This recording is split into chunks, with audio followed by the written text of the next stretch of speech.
Voici la meilleure stratégie pour avoir 1000 abonnés sur ta chaîne YouTube. Dans cette vidéo, on va voir comment atteindre les différents paliers de 0 à 100, puis 500 et enfin les 1000 abonnés. Tu vas voir qu'il y a des stratégies différentes par rapport aux différents paliers et je vais aussi utiliser mon expérience personnelle pour te montrer les bonnes choses mais aussi les erreurs que j'ai faites pour atteindre les 1000 abonnés. Alors bien sûr, ce palier est super intéressant parce qu'il te permet de débloquer la monétisation et en plus de ça, atteindre les 1000 abonnés, c'est souvent le plus difficile. Ensuite, ça s'accélère quand même pas mal sur YouTube. Et pour moi, atteindre les 10 000 abonnés a été beaucoup plus facile qu'atteindre les 1000. Allez, on commence tout de suite, c'est parti.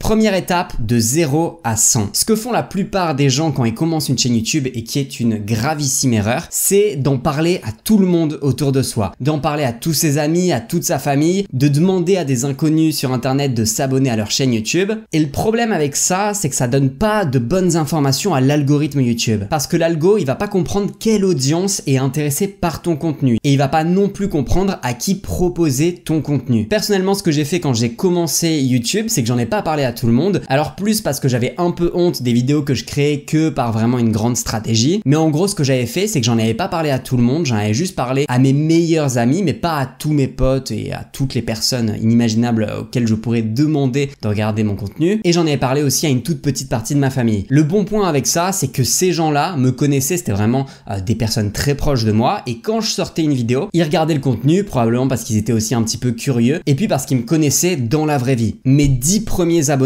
grand max, c'était ces gens-là, vraiment des gens très proches de moi. Alors pour donner un petit peu de contexte, les premières vidéos que je faisais, c'était des vidéos de dev perso, vraiment très généralistes. Alors tu vois, la toute première vidéo que j'ai faite, c'est celle-ci, la magie de voir grand, et je venais le résumer avec une petite vidéo d'animation. Alors il y a une autre vidéo, c'est le résumé du livre Père riche, Père pauvre, The Miracle Morning, la semaine de 4 heures. Bref, mes premières vidéos, c'était ce délire un petit peu dev perso, et je sais que y a plein de gens ça intéressait pas forcément, et il y a aussi plein de gens qui étaient intéressés. Et ces personnes-là, elles étaient pas forcément dans mon groupe de potes, mais plus par des gens que je rencontrais. Alors il y a eu plein de soirées que j'ai faites où dès que je commençais à parler avec quelqu'un et qui me parlait lui-même de dev perso, de livres qu'il a pu lire, de vidéos qu'il a pu regarder, moi je lui disais écoute, moi j'ai une chaîne YouTube, tu peux la regarder, tu peux t'abonner si ça t'intéresse. Et vraiment là ça faisait ce double effet de je connais la personne en réel même si je viens de la rencontrer et elle est intéressée par ma thématique. Donc ça donnait vraiment de très bonnes stats à YouTube parce que faut bien comprendre que quand tu commences à avoir tes premiers abonnés, disons tes 50 premiers abonnés, ce que fait YouTube, c'est qu'il utilise cette base de données pour essayer de comprendre quelle est ton audience. Alors il va regarder ses 50 premiers abonnés, il va regarder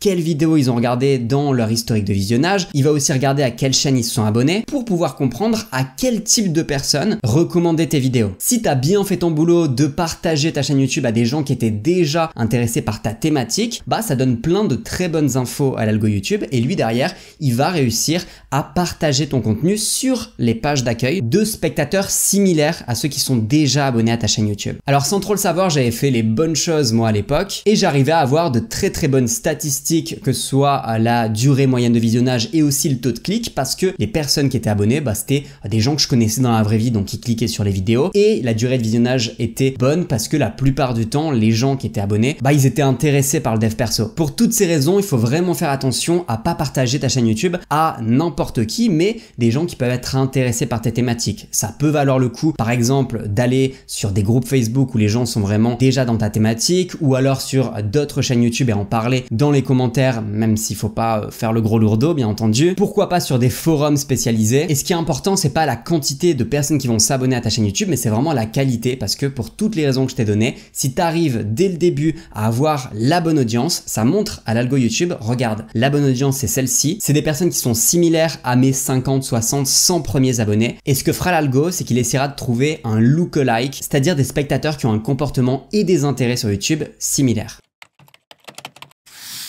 La deuxième étape, c'est de passer de 100 à 500 abonnés. Là, c'est un petit peu plus compliqué. Maintenant que tu as réussi à avoir tes premiers spectateurs qui sont intéressés par ce que tu fais, il va falloir faire plus de vidéos sur ta thématique et référencer ces vidéos. Pour ce faire, il va falloir que tu travailles sur les mots-clés de tes vidéos, sur les sujets, sur les tags aussi, et que tu crées plein de vidéos autour de ta thématique. Parce que c'est très bien d'avoir déjà une première base d'abonnés, mais pour que l'algorithme YouTube mette en avant des vidéos que tu vas créer à d'autres spectateurs, spectateurs, il faut bien entendu créer plus de vidéos. Pour bien référencer tes vidéos, moi ce que j'utilise c'est TubeBuddy, c'est une petite extension que tu peux installer sur ton navigateur et tu vois elle apparaîtra sur ton YouTube ici, tu peux cliquer dessus et tu auras plein d'outils que tu pourras utiliser. Le Keyword Explorer c'est clairement un des outils que j'utilise le plus pour référencer mes vidéos, mais il y a aussi d'autres outils comme les shorts suggérés qui va te dire pour chacune de tes vidéos quel segment de vidéo tu pourrais extraire et créer un short à partir de celui-ci. Et tu as le Click Magnet qui est super intéressant notamment quand tu as une petite chaîne pour identifier quel type de vidéo intéresse tes spectateurs. Alors je vais pas rentrer plus en détail que ça sur les mots-clés, je te mets une vidéo ici où tu peux avoir en détail comment utiliser le Keyword Explorer et il y a un lien dans la description pour télécharger TubeBuddy. D'ailleurs il y a une version complètement gratuite. Alors quand tu auras réussi à créer des vidéos référencées, ce qu'il faut bien comprendre c'est que parce que YouTube a une bonne base de données qui va réussir à mettre en avant tes vidéos sur la page d'accueil des spectateurs qui vont ouvrir l'application YouTube sur leur téléphone, et ces spectateurs soit ils feront déjà partie de ta petite communauté ou soit ce sera des spectateurs qui ont un historique de visionnage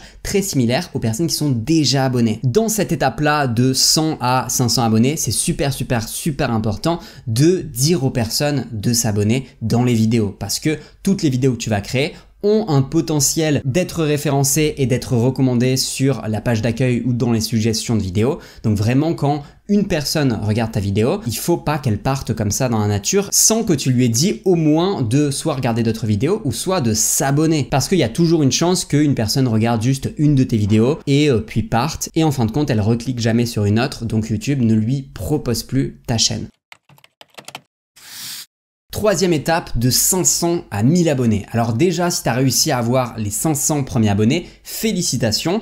Et ça peut être intéressant aussi parce que tu peux débloquer la monétisation intermédiaire, c'est tout nouveau. Et pour débloquer cette monétisation intermédiaire, il te faut 500 abonnés et 3000 heures de visionnage. Qu'est-ce que tu débloques? Tu débloques pas la monétisation sur les vidéos, les publicités et compagnie. Tu débloques tout le reste, tout le financement un petit peu alternatif qui est le bouton rejoindre sur la chaîne où tu peux avoir un abonnement et des gens qui payent mensuellement pour avoir par exemple du contenu en plus. Tu débloques aussi les Super Thanks où tu as des spectateurs qui peuvent te donner de l'argent avec un petit bouton merci et il y aura la donation qui sera écrite avec le commentaire. Et aussi les Super Chats, c'est à peu près le même concept où quand tu fais des lives, les gens peuvent mettre en commentaire avec une donation. Cette monétisation intermédiaire, elle peut être intéressante pour certaines chaînes qui ont vraiment une communauté très fidèle et qui ont vraiment fait tout ce travail depuis le début de leur chaîne YouTube pour avoir quelque chose de solide, mais ça sera pas intéressant pour toutes les chaînes. Pour une majorité, ce qui est intéressant, c'est la monétisation via les publicités que là tu débloques toujours pareil avec 1000 abonnés et 4000 heures de visionnage. Alors parlons-en de comment passer de 500 à ces 1000 abonnés tant convoités. Eh bien, il va y avoir trois choses. La première, c'est ce qu'on faisait déjà qui étaient des vidéos référencées. Il va falloir continuer à en faire de plus en plus, ce qui va faire que tu vas avoir de plus en plus de vidéos qui vont être trouvables via certains mots-clés dans la barre de recherche YouTube. Quand tu as déjà fait pas mal de vidéos référencées, ça peut valoir le coup de commencer à créer des vidéos à but viral. Des vidéos à but viral, ça va être des vidéos avec des concepts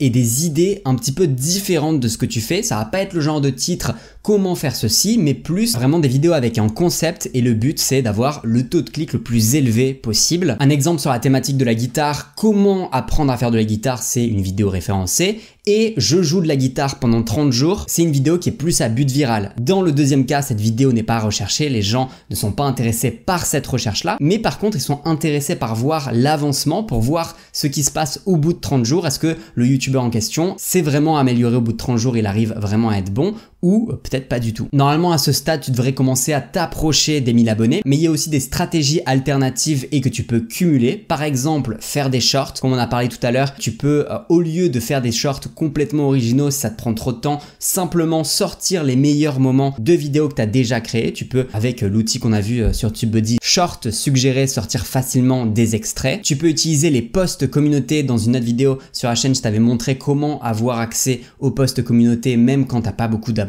Et enfin, tu peux faire des collaborations avec d'autres chaînes. Moi, c'est ce que j'ai fait dès le début de ma chaîne YouTube, notamment avec une chaîne qui était plus grosse que la mienne. Et ce que je lui proposais, c'est on va faire une vidéo ensemble. Moi, je vais écrire tout le script, je vais faire tout le montage de la vidéo et on la met sur ta chaîne. La seule contrepartie que je demande, c'est que tu fasses une petite publicité pour moi en disant bon ben voilà, on a fait cette vidéo en collaboration avec Philippe de Je Veux Réussir, allez faire un petit tour sur sa chaîne YouTube. Ça m'a aussi vraiment aidé à booster mon nombre d'abonnés et notamment avec des abonnés qui étaient aussi intéressés par la même thématique, parce que cette chaîne YouTube là qui est prendre sa vie en main, il avait exactement la même thématique dev perso que moi, donc ces abonnés, quand ils sont arrivés sur ma chaîne, ils étaient vraiment super intéressés par ce que je faisais sur la mienne. Pour toutes les chaînes qui ont aujourd'hui moins de 1000 abonnés, je vous donne vraiment beaucoup de force parce que je sais que c'est pas facile de vraiment atteindre ce palier-là et c'est vraiment en effet boule de neige YouTube. Faut vraiment le prendre comme ça parce que vraiment, en tout cas dans mon expérience personnelle, avoir 1000 abonnés a été beaucoup plus difficile que atteindre les 10 000 abonnés. Si tu veux te former avec moi, je te laisse en description une formation complètement offerte que tu peux suivre et puis il y a aussi le petit lien pour installer TubeBuddy. Je te conseille de le faire parce que c'est vraiment un outil qui m'a énormément aidé. Moi je te dis à la semaine prochaine pour une nouvelle vidéo. Salut!